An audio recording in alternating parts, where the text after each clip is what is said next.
જો બે ધન પૂર્ણાંકો p અને q ને p is equal to a b square અને q is equal to a ઘન b સ્વરૂપે દર્શાવીએ તો જ્યાં a અને b અવિભાજ્ય પૂર્ણાંક છે તો લસા કેટલો થાય, ગુસા કેટલો થાય? જો ભાઈ a કઈ ઘાત નો હોય તો 1 થાય, b ની 2 ઘાત થાય, q બરાબર કેટલા છે? a નો ઘન b ની 1 ઘાત. હવે છોકરાઓ એક સરસ મજાના બે પ્રશ્ન સોલ્વ કરી દઈએ, લસા અ અને ગુસા અ.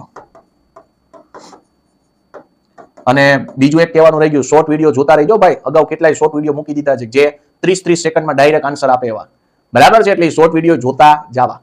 ચાલો ભાઈ, લસા અને ગુસા જોઈએ છે. જો ભાઈ લસા અને ગુસા જોઈએ છે. હા સાહેબ, લસા ની અંદર શું કરવાનું? બેમાં મોટું મોટું પકડવાનું, હરખું હોય એમાં મોટું મોટું પકડવાનું. સાહેબ આમાં a છે, આમાં a છે, આ બેમાં મોટું કોણ સાહેબ? અહીંયા 1 છે ને 3 છે તો મોટું 3 છે. બેમાં b છે, હા આમાં કેટલા છે? 1 અને આમાં 2. તો સાહેબે કીધું મોટું મોટું લસામાં લખવું, ગુસ્સામાં નાનું નાનું લખવું. સાહેબ બેમાં a છે, હા બેમાં b છે, હા અહીંયા ઘાત 3 છે, અહીંયા કેટલી છે? 1.